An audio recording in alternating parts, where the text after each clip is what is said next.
Good morning. My name is Ben Schaefer. I'm a SWAT operator with Washington Regional SWAT team that was tasked for presidential support on that day.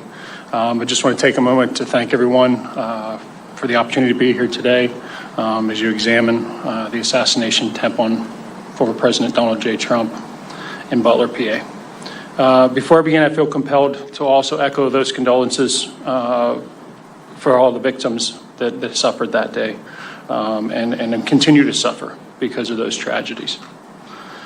Since joining the Marine Corps in 2004, I have deployed, fought, and been recognized for exemplary service and performance in both Iraq and Afghanistan. I have provided security services to the President of the United States and other high-ranking members in the United States government. I have protected diplomatic persons, high net worth corporate clients, media personalities, investigative journalists, and the general public. I continue that work today as a SWAT team leader and executive protection specialist.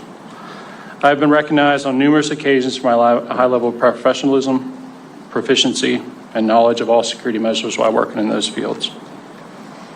As I analyze what happened in hindsight and real time on July 13th, there's a few points that I'd like to talk or mention that haven't sat well with me or I haven't been able to reason. Part of that is in the communication conversation of what happened that day and the abilities or lack thereof. The ability to communicate quicker between agencies is definitely a shortfall.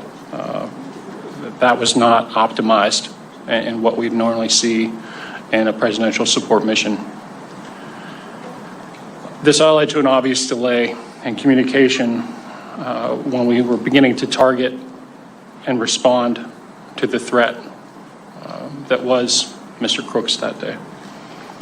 The lack of coordination between tactical element leaders and the Secret Service left ground elements in the dark and prevented necessary time to prepare for specific venue considerations and needs prior to that event. All Overwatch, sniper, counter-sniper positions should have had direct communication with each other that day at that entire rally. Some of the technical difficulties that have already been mentioned that I'd like to echo is the lack of drone coverage or drone overwatch that day, which left many danger areas exposed and severely, and I say that again, severely, impacted the ability to secure the venue and the event itself.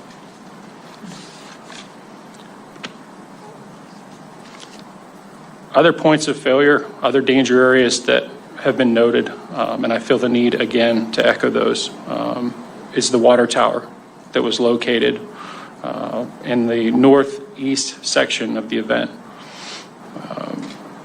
That's a major, if not catastrophic failure to not identify that is a elevated, optimal, and opportunistic place for anyone with any kind of knowledge to wreak havoc on that event.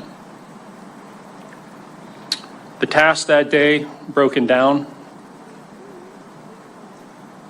included local law enforcement's responsibilities that include traffic, parking, and access were their primary roles.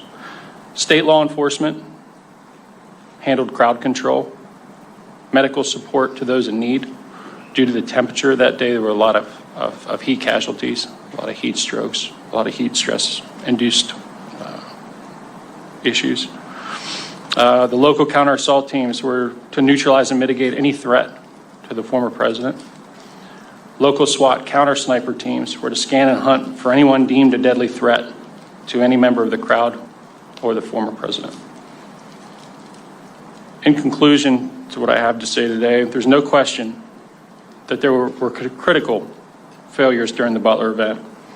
It is important that we learn how and why this security failure occurred so that we can better provide safety and security to those high-ranking officials and the general public in the future.